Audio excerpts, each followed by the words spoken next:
पण पंढरपूर हे तीर्थक्षेत्र महाराज.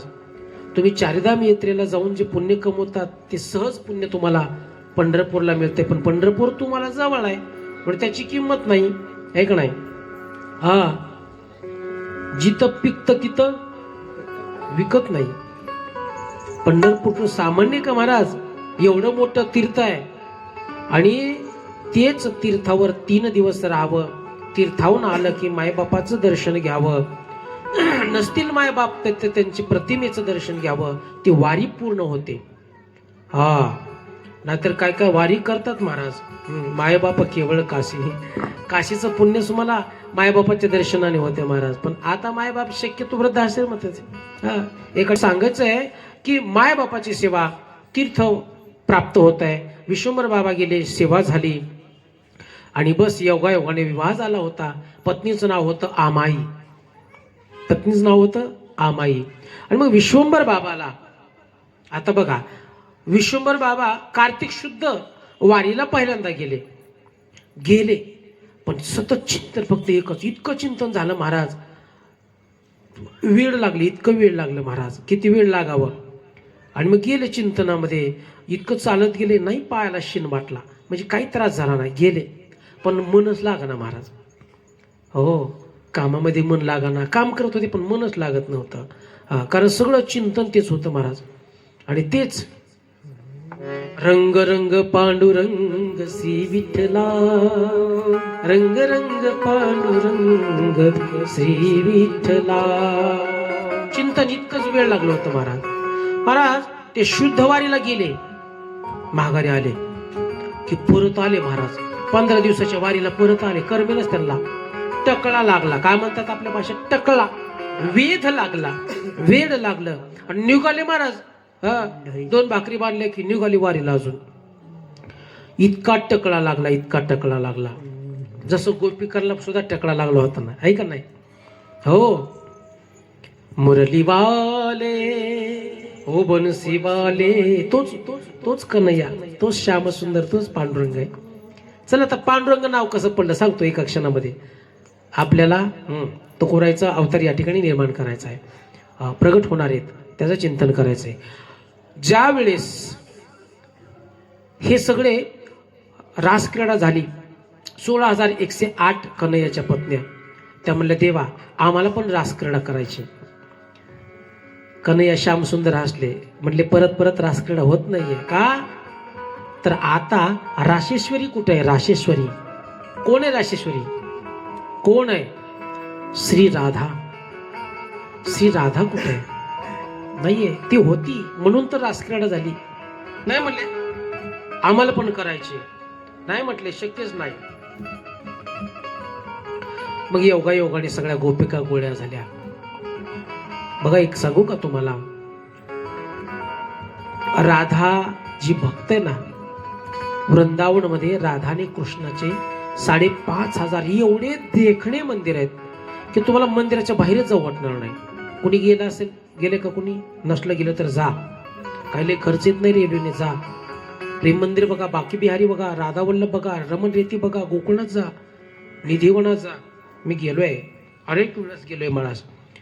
तिथून येऊ वाटत नाही, इकडे महाराष्ट्रात येऊ वाटत नाही. काय प्रेम केले महाराज, इतकं प्रेम केलं. आणि ती राधा नाहीये, खरं तर राधेचं नाव धारा आहे. जी प्रेमाची भक्तीची धारा आहे ना, तिचं नाव ते धारा आहे. पण उलट झालं आणि बस आपण काय करायला लागलो, राधा म्हणायला लागलो. पण महाराज जसं विश्वंभर बाबाला पांडुरंगाचा टकळा लागला आणि तसंच महाराज या गोपीकरलाही टकळा लागलेला आहे. आणि मग योगायोगाने ते रास क्रीडा खेळतात महाराज.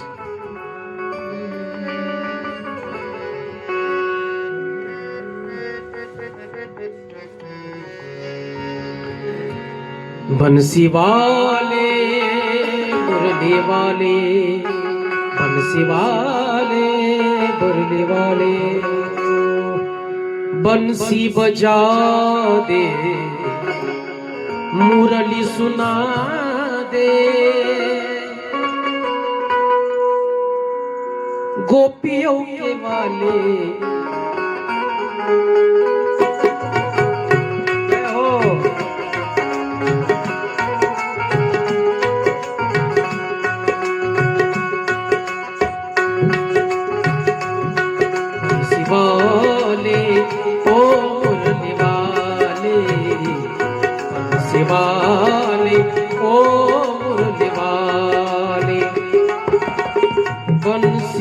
दे, मुरली सुना दे, गोपियों के वाले मुरली वाले, ओ बंसी वाले मुरली वाले, ओ बंसी वाले।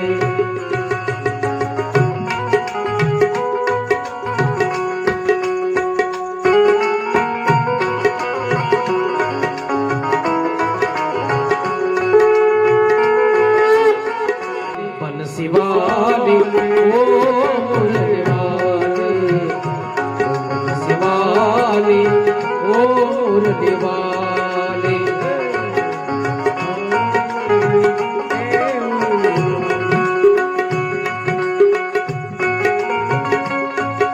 क्या बात है, जय हो, जय हो, जय हो।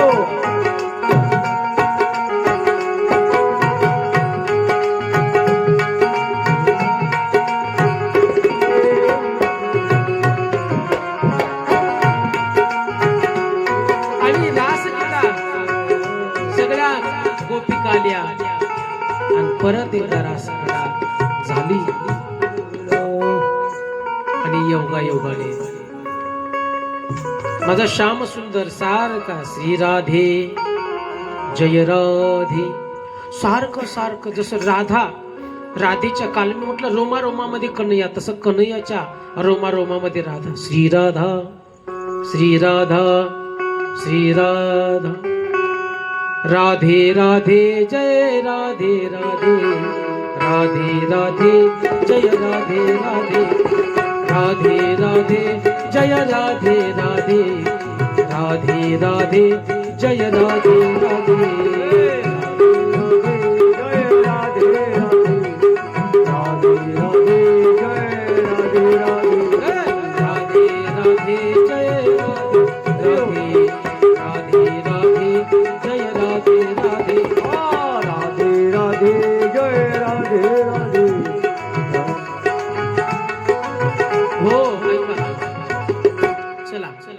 राहिला आपला वेळ थोडा। भगवान श्याम सुंदर अखंडपणे राधे राधे जय राधे राधे म्हणायचे ना, म्हणून तर मंदिर आहे दादा तिथं 5,500 मंदिर आहेत फक्त राधाकृष्णाची आहेत। तुम्हाला वर्णनातूनच वेळ लावलं, वर्णनच कळवलं। आणि तसं महाराज राधा पण चिंतन करायची। कृष्णा कृष्णा कर दे हमारा, कृष्णा कृष्णा कर दे हमारा, जन्म जन्म का निवारा। कृष्णा कृष्णा कर दे हमारा, जन्म जन्म का निवारा। कृष्णा कृष्णा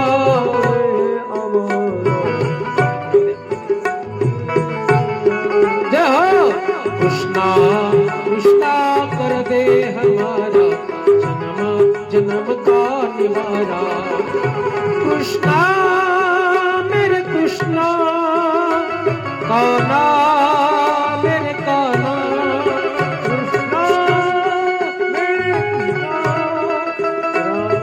कान्हा मेरे कान्हा, कृष्णा मेरे कृष्णा कान्हा मेरे कान्हा।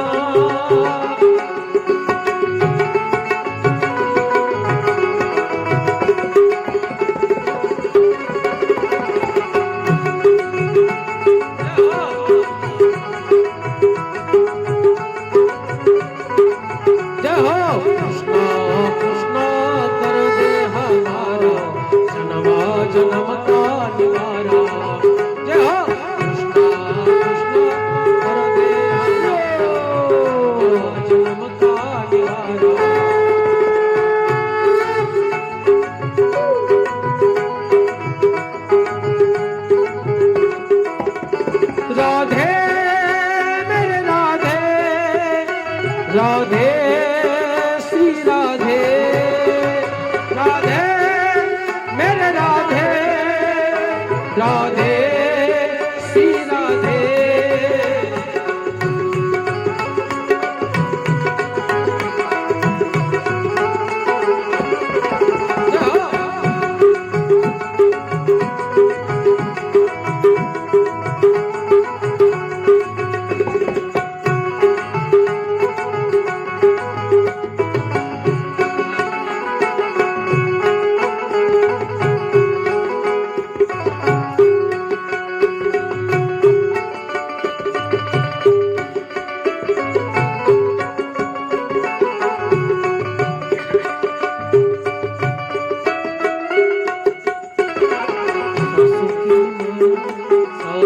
मला सुमरू मैं शिमखा सासी मला ते सुमरू मैं एकाना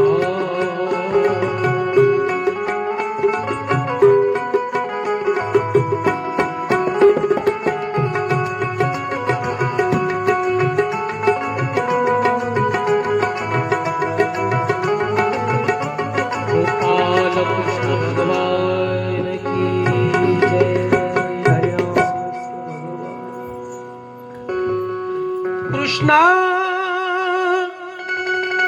मेरा कृष्णा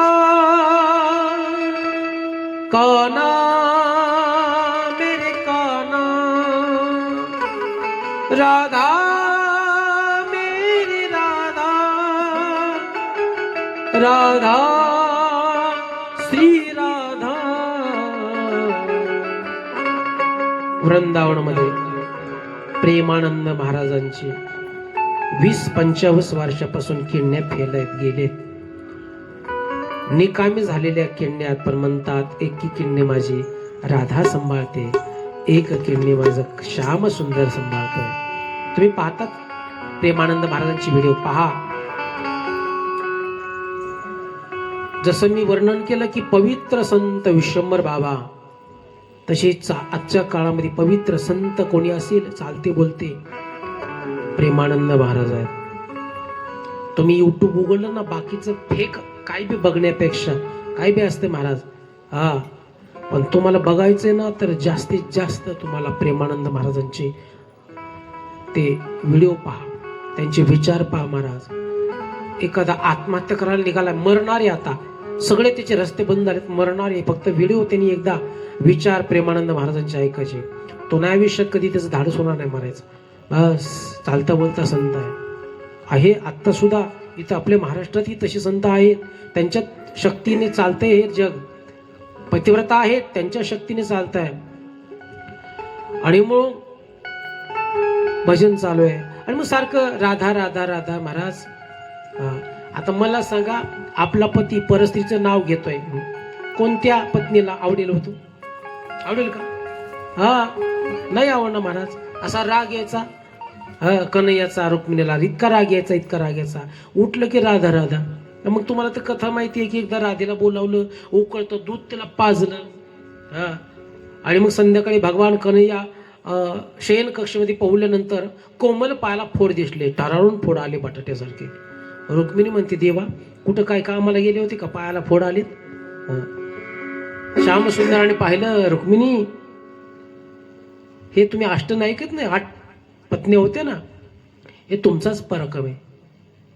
म्हणजे काय आमचा पराक्रम आहे? आम्ही तुम्हाला म्हटलं का कुठं कामाला जा, पायाला फोड आले तेवढे ना आमच्यावरच घेतात आरोप?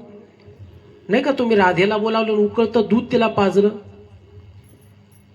म्हणजे मग त्या दूध पाजण्याचं तुमच्या पायाला फोड येण्याचं काय संबंध आहे?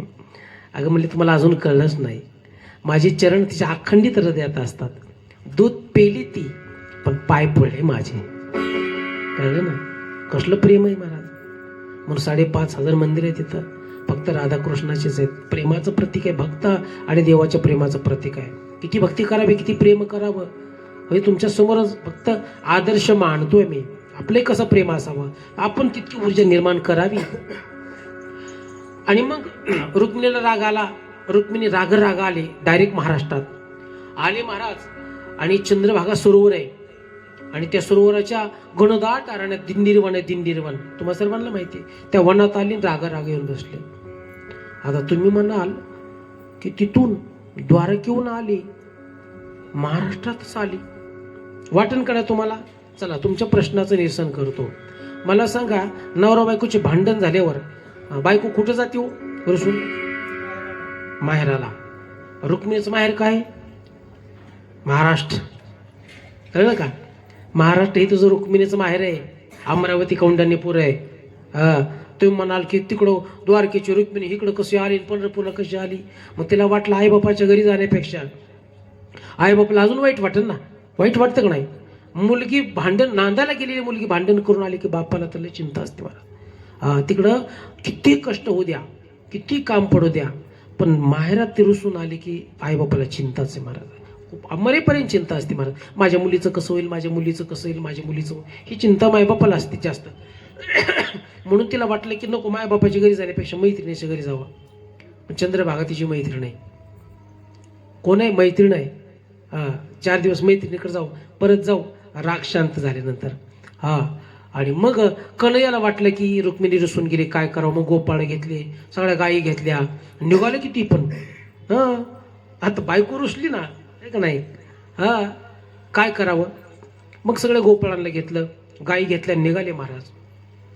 आणि मग शोध लागला की आता देवाला काय माहित नाही, सगळं कळतं देवाला. देवाला कळालं की कुठे गेली, कुठे बसली, कोणत्या अरण्यात आहे, कोणत्या वनात आहे. आली चंद्रभागेच्या दिंडीर वनात. पण जिथं गोपाळासहित मुक्काम झाला, गायी सोबत घेतल्या, आणि त्या गायीची खुराची धूळ कन्हैयाच्या सगळ्या चेहऱ्यावर, अंगावर सगळं पांढरं शिपट झालं. फुफुट्याने सगळे पांढरेच झाले.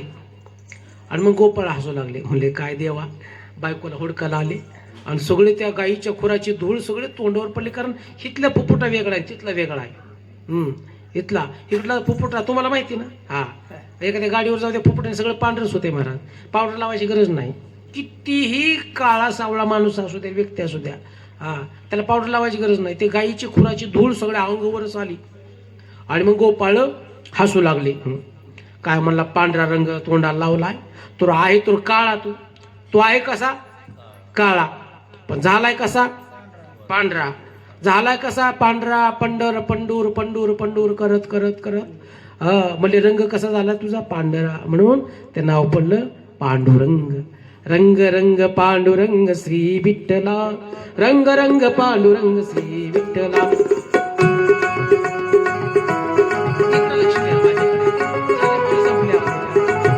ओ पांडुरंग रुक्मिणी श्री विठ्ठला, रुक्मिणी रमणा नारायणा.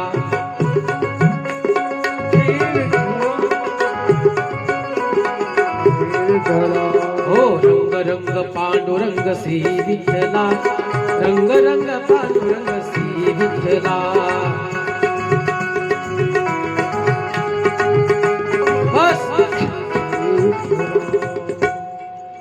मग जिथं गोपाळांना सांगितलं बाबा तुम्ही इथं थांबा, तुम्ही नका सगळेच भांडणं बघा, तर काय सगळ्याला मजा वाटते. मग गायींना तिथं थांबवलं, मुक्काम केलं, गायींची व्यवस्था केली, गोपाळांना थांबवलं. आणि ज्या ठिकाणी गोपाळ थांबले त्या ठिकाणाचं नाव आहे गोपाळपूर. गोपाळपूर जी नाव आहे ना, तर जाता का नाही तुम्ही पंढरपूरला गेल्यावर काय करलं तर अजून वारी करता 10-10 वर्ष, गोपाळपूरच माहित नाही. ते म्हणतात कुठं आहे, म्हणलं घ्या गोपाळपूरला जा. आणि जिथं गोपाळ थांबली 1 दिवस मुक्काम केला. कारण कन्हैयाला वाटलं हे घरातली गोष्ट आहे, हे लोकांना कशाला घेऊन जाऊ. मग एकटेच आले दिंडीर वनात. चंद्रभागेचा घाट चालला ना उजव्या हाताला आपल्या साईडला, की तिथं रुक्मिणी थांबलेली. तिथं आले देव, विनंती केली, अगं ती माझी भक्त आहे, काय काय काय काय सांगायचं ते सांगितलं. आणि मग तिचे नाराज दूर झालं. मग ते शांत झाले. मग म्हणले आता तू काही नाराज होऊ नको, मी फक्त इथं माझा भक्त आहे आणि ते भक्त आईवडिलाची सेवा करतोय, त्याची मला परीक्षा घ्यायची. कारण देव परीक्षा घेतल्याशिवाय, तुम्हाला म्हटलं की साधं 100-150 रुपयाचा गाडग परीक्षा घेतल्याशिवाय घरी कुणी आणत नाही. मग तसं तो देव आहे, परीक्षा घ्यायची. आणि मग पुंडलिक राय मायबापाची सेवा करत होते.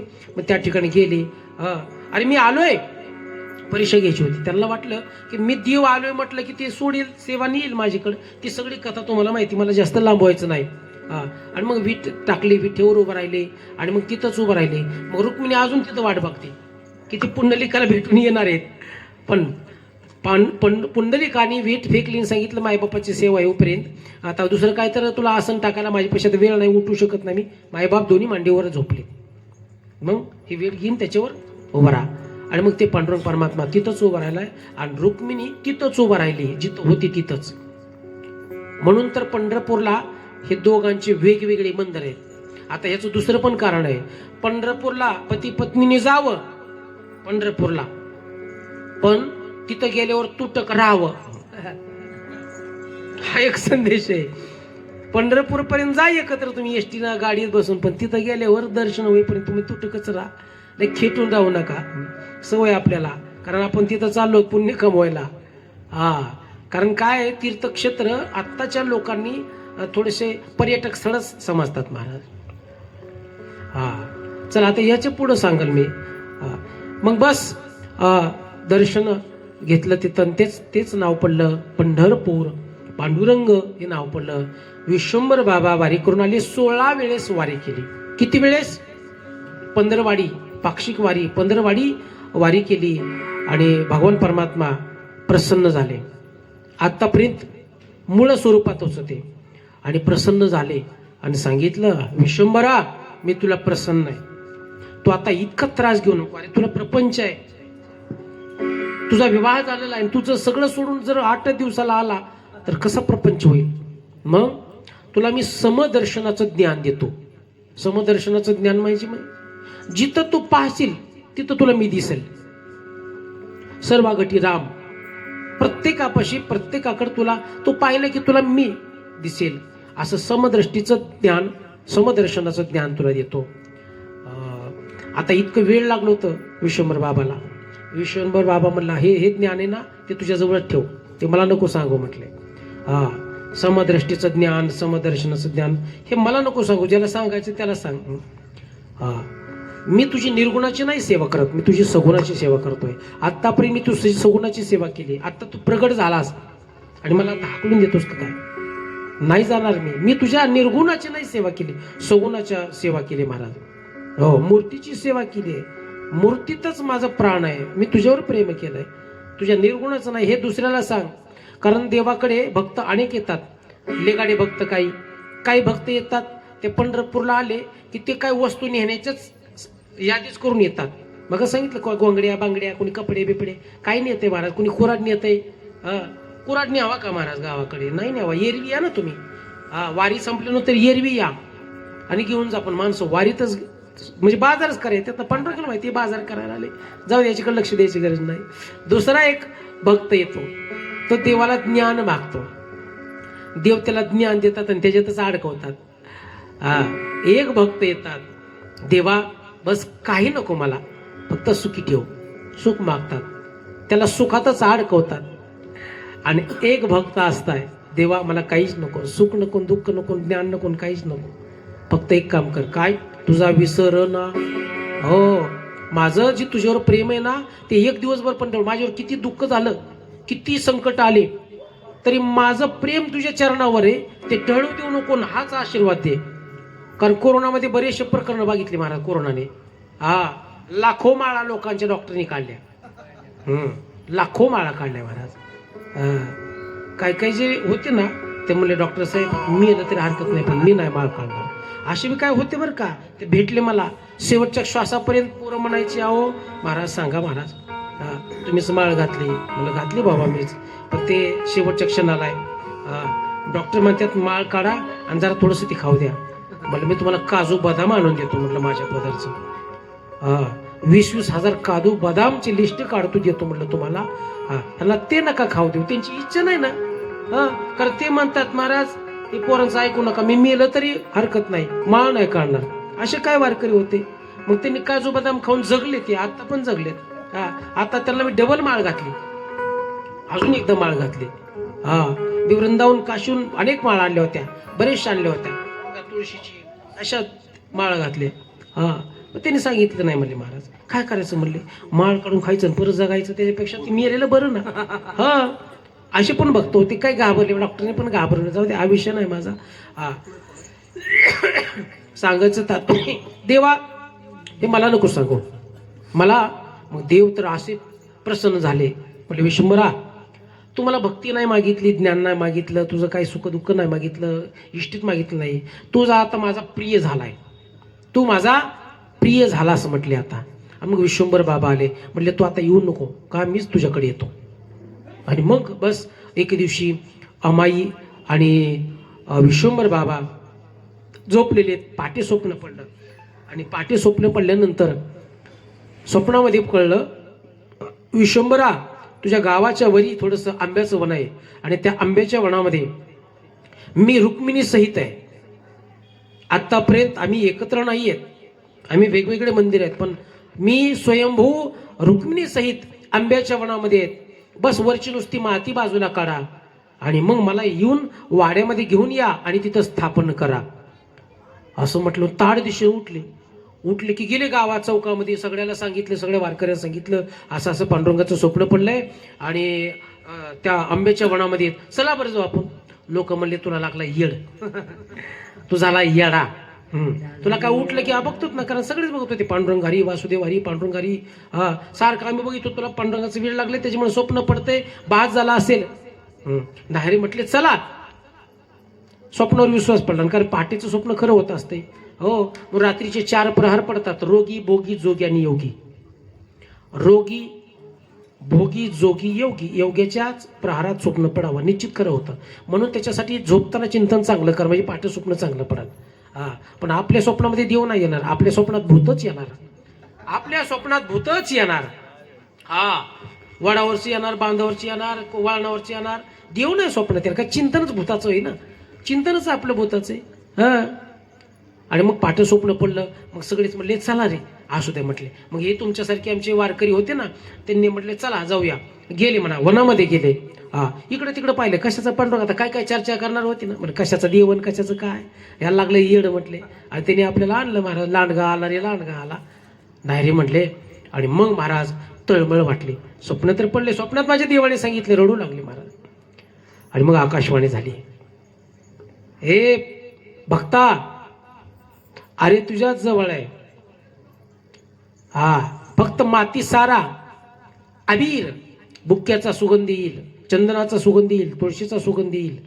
आणि मग इकडं तिकडं पाहतात, कुठं पाहतात. आणि मग सगळेच हाताने, कारण म्हटले शस्त्र लावू नका, हाताने सगळे सारू लागले. बघितलं तर बुक्का निघाला महाराज. काय बुक्का, ओरिजिनल बुक्का. आता बुक्का नाही, आता काय नाही, कशाचा बुक्का करतात महाराज, कशाचा बुक्का करतात, काय काय काय काय करतात काय सांगतात नाही. ओरिजिनल तुळशीचा बुक्का आहे. ओरिजिनल जे आहे ना बुक्का तुळशीचा आहे, त्याला वेगळा सुगंध असतो बघा. पंढरपूरला बी मिळतो तो. काय काय ठिकाणी कशाचा बुक्का करतात, जाऊ द्या. बुक्का निघला, तुळशीचा सुगंध निघला. आणि मग महाराज भगवान परमात्मा आयोनी संभो ना, तसे महाराज त्या ठिकाणी प्रगट झाले. महाराज पुंडलिक वरदे हरी विठ्ठल, श्री ज्ञानदेव तुकाराम, पंढरनाथ भगवान की जय, गणेश भगवान की. आणि मग वाजत गाजत आणलं महाराज. हो, विठ्ठल विठ्ठल विठ्ठला, हरी ओम विठ्ठला. हो, विठ्ठल विठ्ठल विठ्ठला, हरी ओम विठ्ठला. हो, रुक्मिणीकांत विठ्ठला, पंढरनाथ विठ्ठला. जय हो, नाचत गाजत आले राधेश्याम विठ्ठला, सीताराम विठ्ठला. गोपाळपुरी विठ्ठला, श्रीराम रासी विठ्ठला. गाईच्या राया नाही बादमला विठ्ठला. हो, रुक्मिणीकांत विठ्ठला, तोये रे बा विठ्ठला. सगळे गावकरी महाराज वाजवीत गाजवीत महाराज परिसरातील सगळ्या भक्तांना घेऊन डोक्यावर स्वयंभू रुक्मिणी पांडुरंगासहित मूर्ती घेतली. इंद्रायणीच्या पाण्यामध्ये स्नान घातलं आणि ती मूर्ती वाड्यात घेऊन आले. आणि ब्राह्मणांच्या साक्षीने ती मूर्ती महाराज वाड्यामध्ये स्थापन केली. आणि मग काय आनंद झाला महाराज. विठ्ठल विठ्ठल विठ्ठला, देवा विठ्ठला, विठ्ठल विठ्ठला तो विठ्ठला.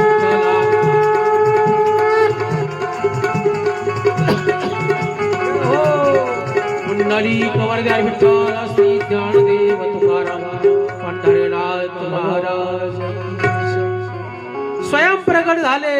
हो, पुंडलिका भक्तराज विश्वंभर बाबा भक्तराज आले भेटीला. स्वयंभू बुक्केचा सुगंध आला आणि तेच आंब्याच्या वनामध्ये स्वयं परमात्मा प्रगट झालेत. अहो, कलियुगामध्ये दुसरा पर्याय नाही, हाच पर्याय.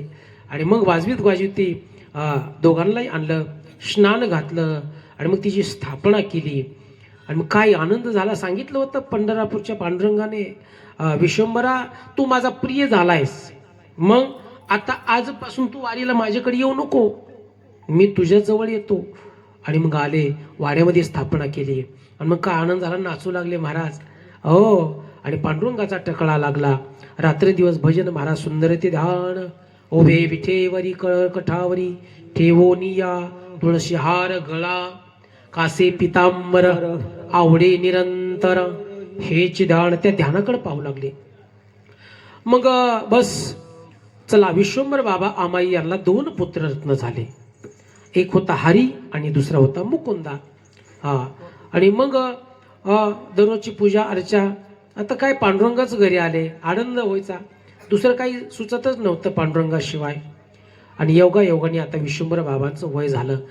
प्रयाणाला आले आणि स्वयं परमात्म्याने पुष्पक विमान पाठवलं आणि विश्वंभर बाबाला घेऊन गेले महाराज. विश्वंभर बाबा मूळ सुरामध्ये गेले. आता खाली राहिले आमाई आणि हरी आणि मुकुंदा यांचा विवाह झाला. पण जरा पांडुरंगाची जी दररोजची पूजा नैवेद्य जेवू घातल्याशिवाय करमत नव्हतं. आता आमाई करू लागली. पण हरी आणि मुकुंदा यांच्याकडून पूजा अर्चा कमी होऊ लागली. जरा नास्तिक नव्हते पण टाळाटाळ जरा सवडीप्रमाणे करू लागले. कारण त्यांचं रक्तच होतं चंद्रवंशातल्या. मी काल सांगितलं बिहार प्रांतामध्ये चंद्रगुप्त मौर्य क्षत्रिय कुलावतांस आणि तेच एक शाखा जावळीला आली, ते झाले मोरे. महाराष्ट्रात आल्यानंतर झाले मोरे. जसे इथले शिंदे आणि तिकडे झाले सिंधिया. हे घराणा थोडासा बदल होतो. मोरे झाले आणि तीच शाखा देऊत आले. त्याच्यामुळे ते मूळ रक्त खवळलं ना, त्यांना टाळ हातात घेण्यापेक्षा तलवार जरा आवडायला लागली. आणि तिकडं तोपर्यंत देवगिरीला सगळं यादवांचं साम्राज्य संपलं, यवनाचं साम्राज्य त्या ठिकाणी आलं. आणि मग यांना वाटलं की लढाया करा जरा बरे वाटतंय, म्हणून ते तिथून निघले आणि त्या सैन्यात भरती झाले. मग का हत्तीदळ घोडदळ सगळं दिलं, वाडा दिला मोठा बांधून, सगळ्या सुविधा घोडदळ हे दिलं, जहागीर दिली हरी आणि मुकुंदाला. आणि ते हे पांडुरंगाला सोडून गेले निघून. पण त्यांना वाटलं की आता आपली आई एकटीच आहे तिथं. त्यांना पांडुरंगाची पूजा बंद होईल, नैवेद्य बंद होईल, पांडुरंग परमात्मा आपल्या कुळात बाबांनी आपल्याला आणलेला आहे. नाही, त्यांना काय वाटलं, थोडेसे टाळाटाळ करू लागले. पत्र पाठवलं आमाईलाच. एकदा दोनदा पत्र आला. आमाईने सांगितलं की नाही रे, अरे आपल्यासाठी स्वयं परमात्मा इथं आलाय, आपण दूर गेल्यानंतर त्याला काय वाटेल. 80 हजार वर्ष स्वप्नात न येणारा परमात्मा आपल्या घरी प्रकट आहे. तो बोलतोय आपल्या बरोबर, आपलं सुख दुःख जाणतोय, त्याला कसं सोडून येऊ. पण शेवटी महाराज पत्रावर पत्र आले आणि 2 सेवक पाठवले आणि आई त्या मुलाच्या प्रेमात पगळली. किती महाराज, किती मुलगा कसा बी असू द्या, आई पगळती महाराज. दया येते आईला. आई सोडून जगात दुसऱ्याला कोणी दया येणार नाही. त्या मुलाने किती जरी गुन्हे केले तर जगात कुठंच त्याला गुन्ह्याला माफी नाही. पण जगात एक मात्र कोर्ट आहे, आईचं हृदय. त्या लेकराच्या किती गुन्हे झाले तरी माफ करते, तिला म्हणतात आई. पण हे मुलांना नाही हो कळत, फार चूक मोठे, लेकरांना कळत नाही महाराज. ठेवा तिथं. हरी आणि मुकुंदा हे विश्वंभर बाबांचे मुलं आहेत. पांडुरंग परमात्म्याला वाईट वाटू लागलं. पांडुरंगाच्या आमाई आली महाराज, 2 सेवकांनी पाठवलं, आली देवगिरीला. एवढा मोठा वाडा नेते. मग आता तिथले लोक होते तुमच्यासारखे भक्त, त्यांनी आपली पूजा चालू केली. पण त्या भक्तांनी पूजा चालू केली, पांडुरंगाला स्नान घातलं की ते रुमालाने पुसायचे, असे पुसायचे. ऐका, मग तिथले जे बाकीचे पुजारी होते त्यांनी रुमालाने पुसलं की डोळ्यातून अश्रू दिसायचे. मग पुजाऱ्याला वाटलं की पाणीच आहे काय की, म्हणून ते अश्रू पाहिले तर ते खारट लागले. का? देव रडत होता, पांडुरंग रडत होता. आमाई तू चांगलं नाही केलं ग. अगं तुझ्यासाठी मी पंढरपूर सोडून आलोय आणि तू मुलाच्या प्रेमासाठी निघून गेलीस. वाईट वाटलं. आणि मग स्वप्नात गेले आमाईच्या. आमाई चल उठ, मी तुझ्यासाठी इथं आलो, तू तिकडे लेकरा बाळापाशी पुत्र सुख घेते काय, उठ चल ये देवला. आमाईनी स्वप्न मुलांना सांगितलं. पोरं म्हणली तुझं बी डोकं बाबासारखंच बिघडलंय. स्वप्नात आलं, स्वप्नात कुठं पांडुरंग आला. मूर्ती तर येते, त्यांना मूर्ती दिसली. त्यांना मूर्ती दिसली, दगडासारखं पाशाने दिसणार. दुसऱ्या दिवशी परत पाठे स्वप्न पडलं. आमाई उठ, तुझ्यासाठी मी आलो, तू इकडं येऊन बसलीस. आणि तिसऱ्या दिवशी महाराज 3 दिवस झालं, तिसऱ्या दिवशी परत स्वप्न पडलं. आमाई येतीस का नाही? बघ तुला सांगतो मी आता, तू अशी येणार नाहीस. ज्या मुलांनी तुला घेऊन गेली, माझी पूजा बंद केली, माझा नैवेद्य बंद केला, अशा अनेक माझी पूजा करतात. आणि पुजारी म्हणायचा की देवाच्या डोळ्यातून सारखं पाणी गळगळत आहे. का? ज्याच्यासाठी आले तेच गेले. विश्वंभर बाबा गेले, आमाई निघून गेली तिकडं मुलांच्या प्रेमासाठी. बघ आज परचक्र येणार आहे देवगिरीवर, आणि त्या परचक्रामध्ये, त्या पराक्रमामध्ये, त्या आक्रमणामध्ये तुझी मुलं मरणार आहेत. असं म्हटल्यावर ताडदिशीने उठली, परत रडू लागली. इतकी रडू लागली, मुलं म्हणली काय झालं आई, इकडं सगळं खायला प्यायला कमी आहे का आपल्याला, का रडायला लागली. काय नाही रे, स्वप्न पडलं होतं आणि स्वप्नात सांगितलं, आज तर देव स्वप्नात म्हणले की तुझी मुली या आक्रमणात त्या चक्रामध्ये ठार होणार आहेत. म्हणले आई वाढ, म्हणले स्वयंपाक कर, म्हणले आम्हाला जीव घाल, बघू आमचं खरं होतंय का तुझ्या पांडुरंगाचं खरं होतंय. आणि मग आईने नावीला झाला स्वयंपाक केला. बायकांना सांगितलं स्वयंपाक करा, आईला करू दे, आईच्याच हातचं खायचं. आणि मग स्वयंपाक केला, जेवायला बसले.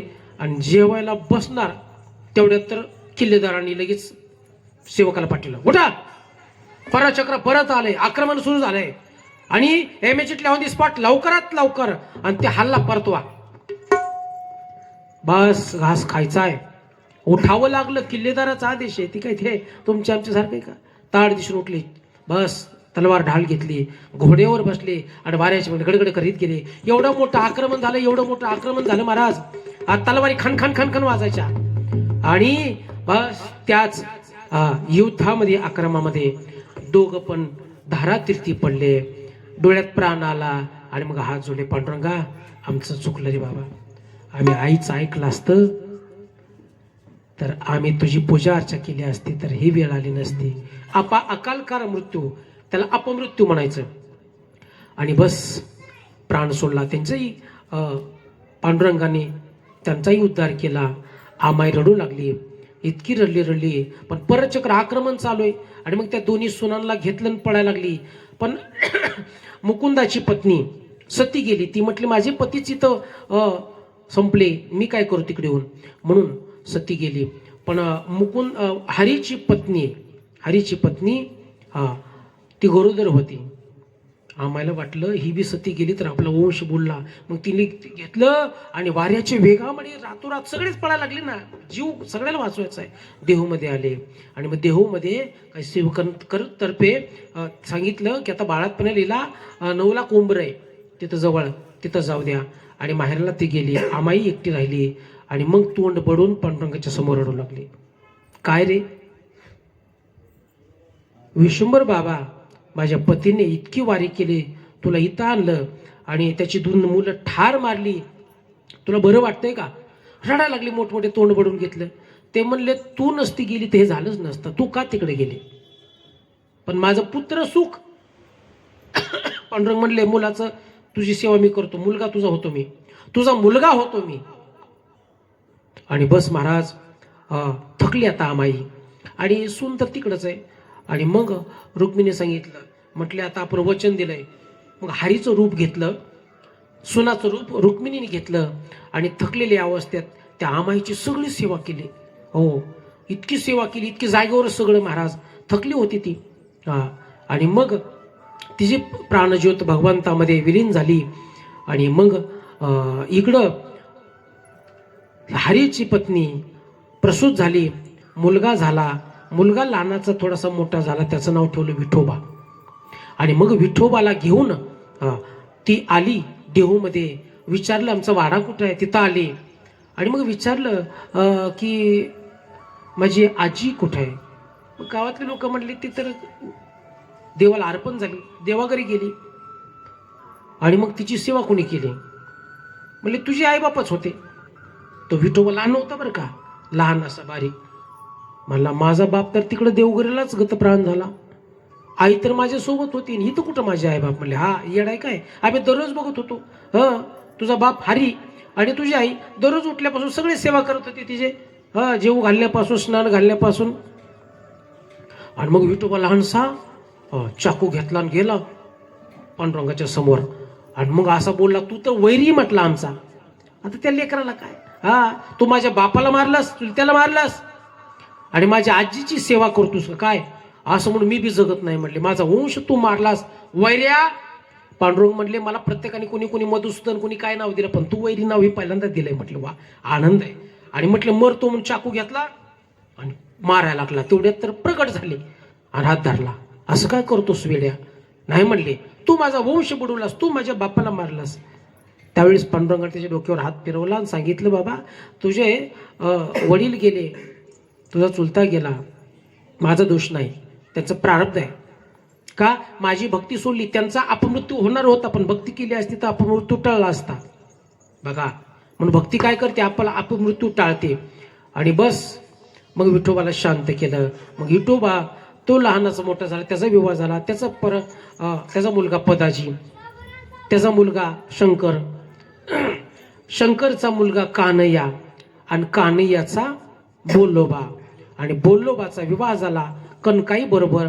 24 वर्ष वारी केली आणि 24 वर्ष वारी करून ब्रह्मा विष्णू महेश तिन्ही स्वप्नात आले. आणि स्वप्नात आल्यानंतर तिन्ही देव म्हटले की कनकाई आम्ही तुझ्या पोटी जन्माला येणार. म्हणून आनंद झाला आणि मग पहिला मुलगा झाला, त्याचं नाव ठेवलं सावजी. काय नाव ठेवलं? सावजी. ते म्हणजे भगवान शिव आलेत, पण अपभ्रंश झाला त्या काळात. शिवजी नाव ठेवलं पण लोकांना म्हणता नीट येईना, म्हणून सावजी सावजी म्हणायला लागले. आपल्या घरामध्ये पूजेचं जे पात्र आहे त्याचं नाव आहे खरं गंगाजळ. काय नाव आहे? पण त्याचं आपण नाव काय केलं? गंगाळ. गंगाजळ आहे पण गंगाळ म्हणतो. आणि मग महाराज 1500 शिक्षके 1530 पंचमी, वसंत पंचमी, शुक्ल पक्ष वसंत पंचमी. आणि यावेळे पहाटेची काळात, पहाटे पहाटे तुकाराम तुकाराम तुकाराम तुकाराम, ब्रह्मा विष्णू महेश यक्ष गंधर्व किन्नर हातात पुष्पवृष्टी घेतलेली होत आले. कळणार नाही कुणाला गुप्त रूपाने आले. आणि गुप्त रूपाने आले सगळे. भगवान शिव पण प्रकट आहेत, विष्णू पण देव प्रकट आहेत. आणि मग सकाळची वेळ भाल्या प्रहारे सूर्याने किरण टाकलं आणि इकडं महाराज विष्णूचा अंश असणारे जगद्गुरु तुकोबाराय कनकाई मातेच्या पोटी जन्माला आले. महाराज तुकाराम महाराज की, प्रभू रामचंद्र भगवान की, बजरंगबली हनुमान की.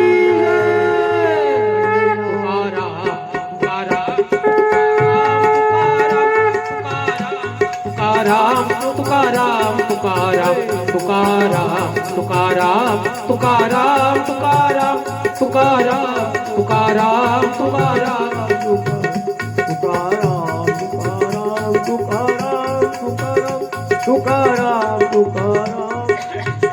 तुकाराम तुकाराम तुकाराम तुकाराम महाराज यांचा अंश विश्वंभर बाबांच्या कुळामध्ये भगवान विष्णुदेवाचा अंश म्हणजे जगद्गुरु तुकोबाराय प्रकट झाले. आणि 1 वर्षाने ब्रह्मदेव जन्माला आले. कार्तिकांनी पण सांगितलं आम्ही जन्माला येतो. आणि त्यांचं नाव ठेवलं कान्होबाराय.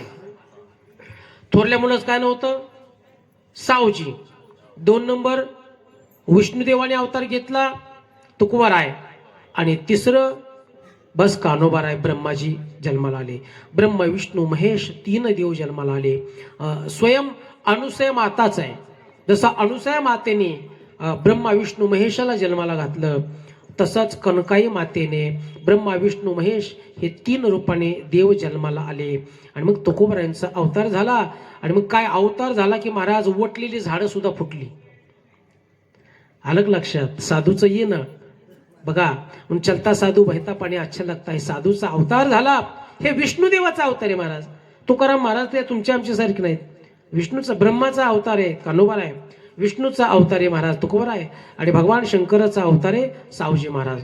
मग सावजीने संसार केला का? ब्रह्मदेवाने केला का? तुकोबारायांनी केला का? आपण पाहणार आहोत. आणि तुकोबारायांचं बालपण आणि तुकोबारायांचा विवाह आणि तुकोबारायांचा संसार किती देखणा होता हे आपण पाहणार आहोत उद्याच्या कथेमध्ये.